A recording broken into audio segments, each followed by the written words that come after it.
Tyler Adams, Weston McKennie, Christian Pulisic, Giovanni Reyna, Josh Sargent, and Alphonso Davies. One thing that these players do in fact all have in common is that they are all very successful professional football players, but another thing they have in common is that they all took part in the Development Academy.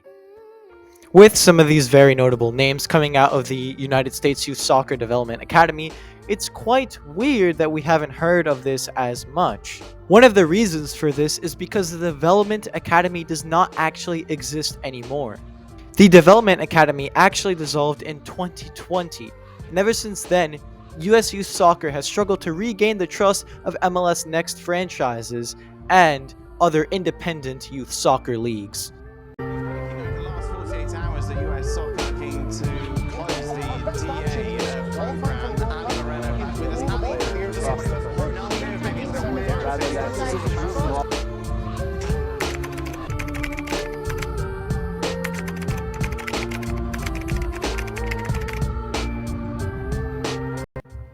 One thing I want to say as I start this video is that I want to admit that I'm not an expert on this subject. I'm not somebody who has studied this for years. I'm only 14 myself, and I'm not a coach or anybody super qualified or anybody who's held a position. Obviously, you can tell. However, what I have been is that I have been a player in these United States Youth Soccer Leagues. I played in E64. I've played a couple matches in National League. It's the E64 is part of the National League anyways. But I've been a player. I've also been part of other USYS soccer programs like ODP. So just to give you a little bit of background, if you were to really not believe me, you can go to the E64 website, go to some of the showcase games, and you will find me scoring absolute bangers and some other clips, I guess. Mission failed. We'll get them next time. Anyways, that is just really for my background, and I really am sorry if I make any mistakes in this video. Just let me know in the comments, and feel free to suggest other video ideas if you really want to. The US Soccer Development Academy, or DA, was a youth American soccer league which was formed in 2007.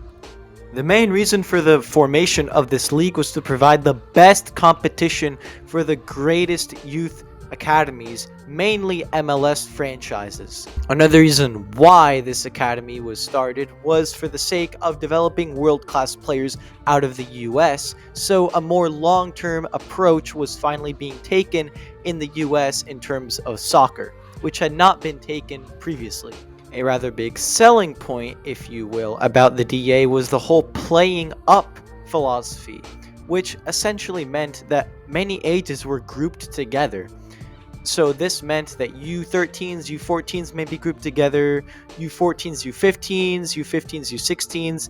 The whole idea of grouping two different age groups together to challenge technically gifted younger players, or younger players in general, to adapt to bigger, older, more stronger players on the pitch, to challenge them and eventually make them into even greater players.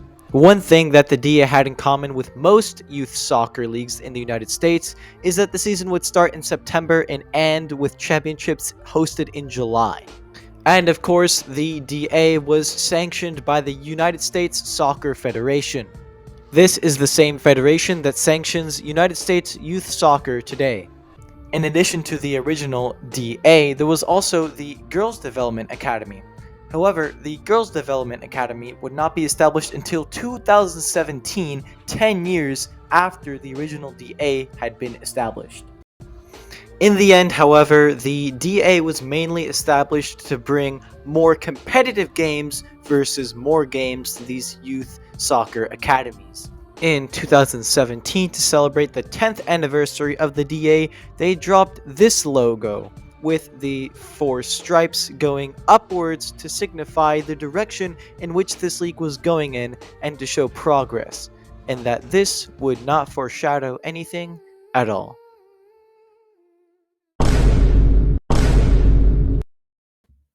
What?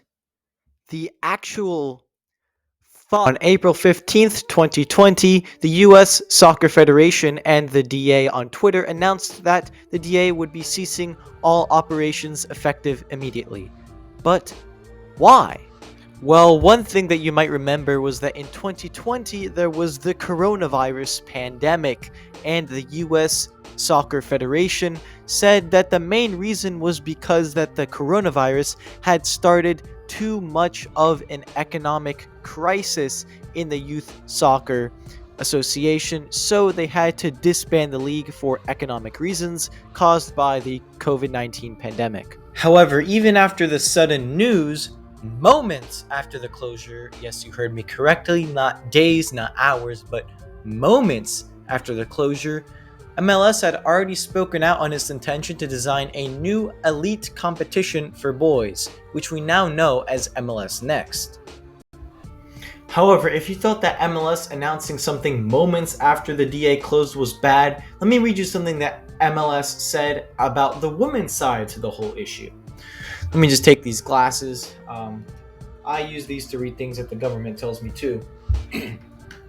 Anyways, MLS said that they were evaluating the potential to provide future competition opportunities for girls.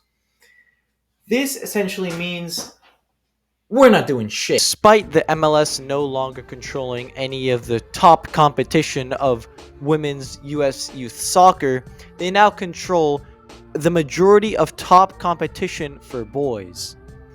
This has essentially made MLS the gatekeeper for top division US soccer. Because MLS now controls which clubs they can add to play along their MLS Next franchises, this makes MLS Next a lot more exclusive than the Development Academy ever was. MLS has also expanded their pathway to the professional competition with the addition of the league MLS Next Pro. This league essentially has all of the reserve teams of all of the MLS franchises. However, because of this, newer leagues have been established.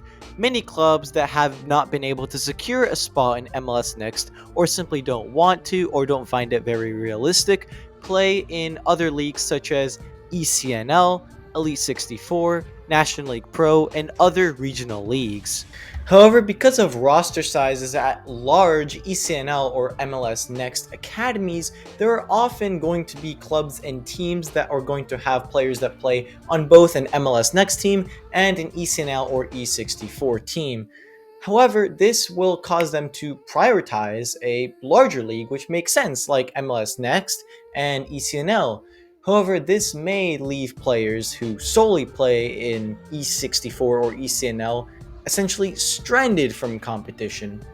This and other factors happened to me and my team, which led us to playing less games, but these were also other issues. You can't only blame it on this, but because so many teams want to play in the top division, US youth soccer leagues like National League Pro and E64 aren't necessarily prioritized and aren't as good as the Development Academy ever will be.